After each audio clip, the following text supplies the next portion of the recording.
Hello, my name is Elaine, and I have founded a nonprofit in the Boston area called CS for Youth. I teach computer science and robotics to all students and want to reduce barriers as much as possible in STEM learning. So, STEM learning, for anyone who might not know, or STEAM learning, which is even better, is science, technology, engineering, arts, and math. And my talk to you today is actually influenced directly by the findings of Sugatra Mitra. I want to tell you a little bit about his pedagogy or philosophy of teaching computer science. He left computers around rural India. So, in remote areas, giving computers to children who never saw a computer, knew no English, and he gave them no instruction. He just left the computer there and left. And within 8 minutes, children had been attracted to the computers and taught themselves to browse the internet. The 6 and 8-year-olds would find the computer, even if it was left for them unplugged, and even if they knew no English and found this machine that only worked in English, they would teach themselves English to use the computer. And now this was started in 1999, and he ran his research till about 2013, so about 14 years. And his findings claim that all the kids who came into contact with this computer, including those who just observed, would know as much as a office worker who worked at, let's say, a call center type space, enough with the computer within 9 months. So the kids would ask him questions if they did see him placing the computer, and his answer was always a form of, I have no idea, and I'm leaving anyway. And although I do a little more than I have no idea and I'm leaving anyway, I do teach in a way that gives students space to learn. And what Sugatra Mitra calls this is self-organized learning environment. So let's bring this down to you and me. If you are a parent of a child age kindergarten through 12th grade, in that child, let's say, is in one of my in-person programs. So the in-person programs are robotics camps. So I teach summer robotics camps, and teenagers who have been with me for a while help me in teaching summer robotics camps. The children in the camps are given space to explore and work in groups and come up with their own ideas of what they want their robot to do. So I give them materials like PVC and cardboard and cans and some foam rubber materials so that they either make a maze or an obstacle course, and then they see about the size that the robot's going to be, and they make their own decisions on what they want their robot to do in their maze or obstacle course. So the children themselves come up with the tasks that they want their robot to do, and then we give them materials so that they can make robotics arms and robotics claws together that will accomplish those tasks. And then we teach them a little bit about programming and they have a little bit of help, and they start in programming the robotics to accomplish those tasks. And then it can keep going from there. Children can explore sensors and servos, and what happens is they will find out their own excitement level. They will find out what they want to learn and set out with the materials that we have in place, which are awesome materials.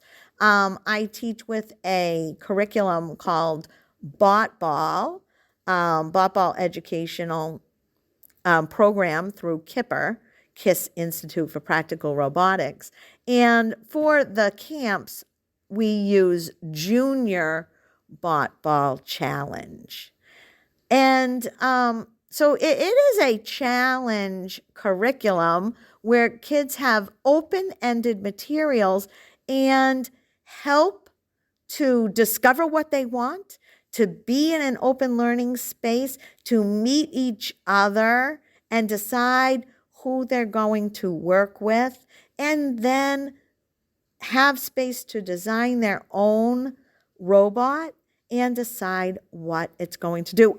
And as a matter of fact, we then allow them to create their own music using a programming music software that is new out of MIT called New Harmony Line. So I have these amazing partners, these amazing curriculum partners. And the students not only get to do all this design and building, but then they get to design and build and create their own musical background to accompany their robot's tasks. And their robot tasks takes about 2 minutes, and they get to show everybody what they've done at the end of the week. And we reduce as much barriers as possible. The nonprofit allows us to operate on donation and keep the costs to the family very low. And then on top of that, we continue the learning experience with an online school year experience where, again, kids can come and listen only, or they can take the projects to any extent that they want.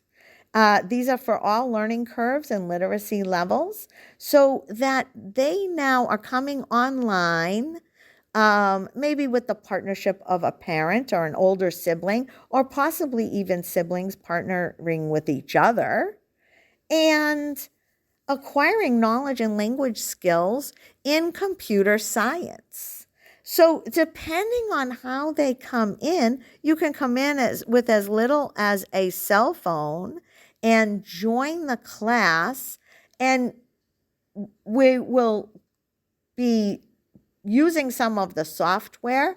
If the children can access the software on another machine or the machine that they're doing the meeting on online, they can do that. Otherwise, there's all kinds of options where students can get ideas for their own projects in a sustainable way, even using recyclable materials, and be learning in a computer science space. The littler ones, at kindergarten age 3 through 6, we learn together as kids scientists in Junior STEM Club, another online fun environment where we start with a simple experiment like a sink or float experiment. And then we have kids take pictures, chat with their parents and us, and use a paper scientific journal to take notes and draw pictures and add vocabulary words. And then they can start to add projects and ideas to their digital growth portfolio or their paper growth portfolio. And they can share it with me, and I can help them get set up. So really at the bottom of this is stripping away all of whatever the children don't have, So maybe they're coming in with just a cell phone, or maybe they're coming in with a full laptop and software. But we're not really worrying about that. And we're worrying about, where can the child access this project? Maybe they're going to observe other children's projects. Maybe they're going to talk about it. Maybe we're going to use the vocabulary. Maybe they're going to go do their own sink or float and take a picture of it. But in the Junior STEM Club, we do 4 weeks of experiments, science experiments. We have a theme. We do this only once a year. We're thinking about doing it twice a year. So we've done 4 years of all these programs. We're in our 5th year. And I have had some kids with me going into the 5th year who have been with me all 4 years. Most kids in the program actually have been with me all of the years, and they're building a digital portfolio. They're building their interests and ideas. They are meeting each other online and in person. They're staying together for a number of years. They're talking to their parents about experiments and science, and they're creating art projects around these experiments, and they're staying in the program. The kids are electing to stay in the program. And that really tells me all that I need to learn as a teacher, all I need to learn.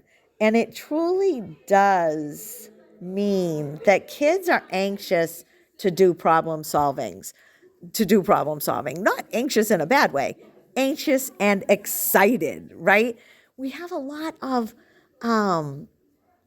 social emotional learning that the kids need to do, and some of the negative anxiety, but this is a very positive place to come and learn together, whether we are online, whether we are in person. We have teenage mentors, and we're having fun learning science together as a group, where kids are able to what's called self-organize and join a self-organized learning environment. But what that really means is they're able to enter as a playful, no stress environment where they are anxious in the good way, excited to learn computer science, and learn together. So while education today, and I teach in public education, I am a high school computer science and math teacher. And while education today can seem that we're working with an outdated purpose, because our kids might be working in a world where they are able to work on what they want and do what they want and work where they want. Our teaching needs to meet them where they are. And that's what we do in CS for Youth. It is a very exciting environment, and I hope you find a way to join me.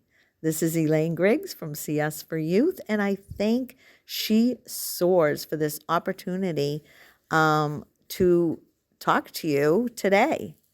I appreciate Stevie in Soars. Dr. Stevie has really taught me so much about visibility and bringing my gifts to the people who want to be gifted.